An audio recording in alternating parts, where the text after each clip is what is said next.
Jonah chapter 1. Now the word of the Lord came to Jonah the son of Amittai, saying, Arise, go to Nineveh, that great city, and call out against it, for their evil has come up before me. But Jonah rose to flee to Tarshish from the presence of the Lord. He went down to Joppa and found a ship going to Tarshish. So he paid the fare and went down into it, to go with them to Tarshish away from the presence of the Lord. But the Lord hurled a great wind upon the sea, and there was a mighty tempest on the sea, so that the ship threatened to break up. Then the mariners were afraid, and each cried out to his God. And they hurled the cargo that was in the ship into the sea to lighten it for them. But Jonah had gone down into the inner part of the ship, and had lain down, and was fast asleep. So the captain came and said to him, What do you mean, you sleeper? Arise, call out to your God. Perhaps the God will give a thought to us, that we may not perish. And they said to one another, Come, let us cast lots, that we may know on whose account this evil has come upon us. So they cast lots, and the lot fell on Jonah. Then they said to him, Tell us on whose account this evil has come upon us. What is your occupation, and where do you come from? What is your country, and of what people are you?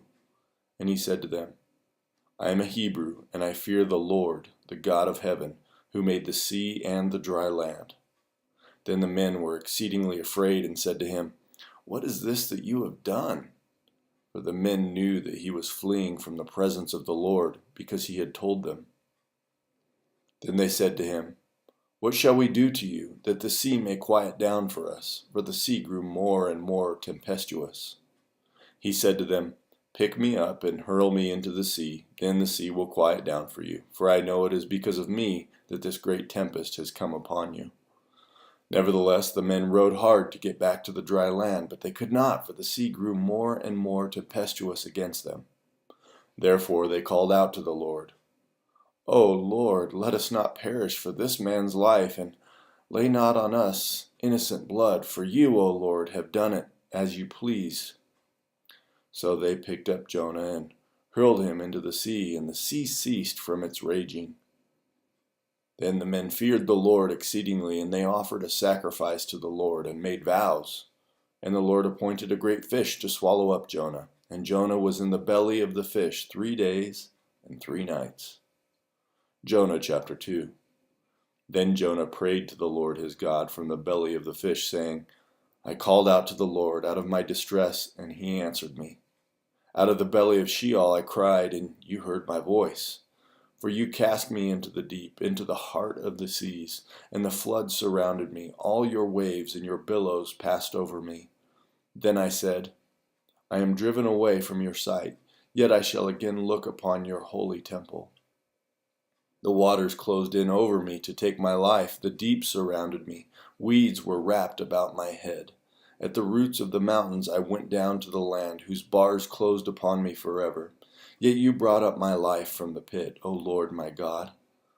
When my life was fainting away, I remembered the Lord, and my prayer came to you into your holy temple.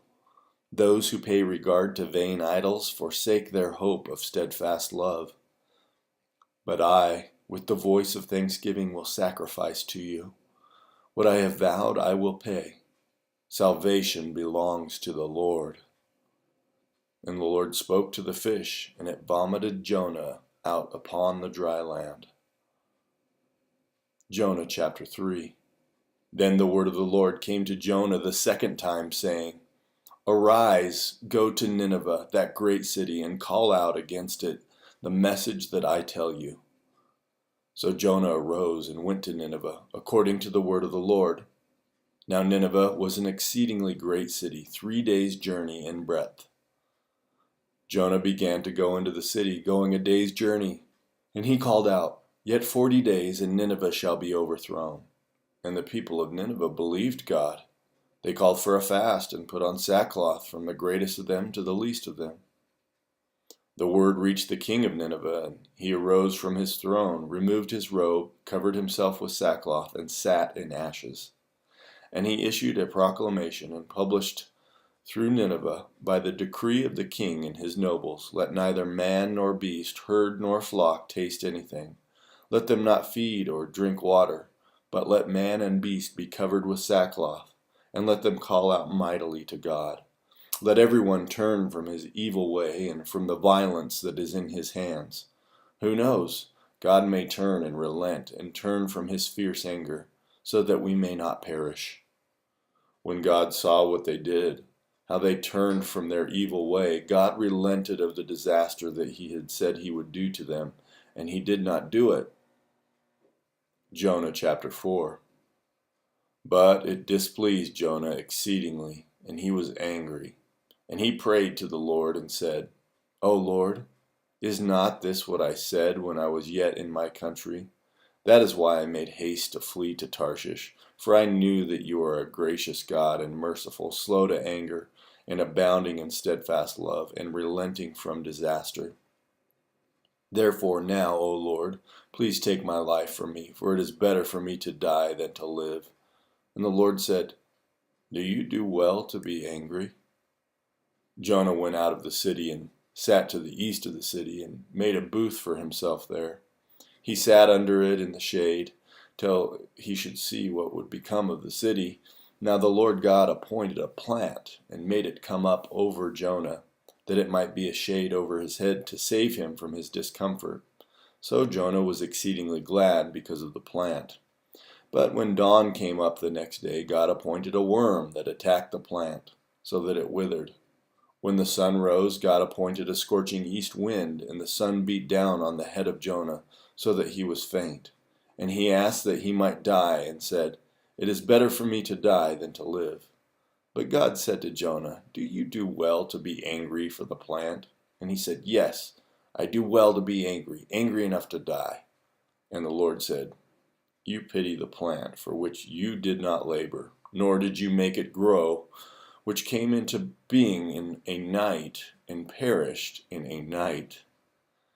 And should not I pity Nineveh, that great city, in which there are more than 120,000 persons who do not know their right hand from their left, and also much cattle? Psalm 129, a song of ascents. Greatly have they afflicted me from my youth. Let Israel now say, Greatly have they afflicted me from my youth, yet they have not prevailed against me. The plowers plowed upon my back. They made long their furrows. The Lord is righteous. He has cut the cords of the wicked. May all who hate Zion be put to shame and turned backward. Let them be like the grass on the housetops, which withers before it grows up, with which the reaper does not fill his hand, nor the binder of sheaves his arms. Nor do those who pass by say, The blessing of the Lord be upon you. We bless you in the name of the Lord.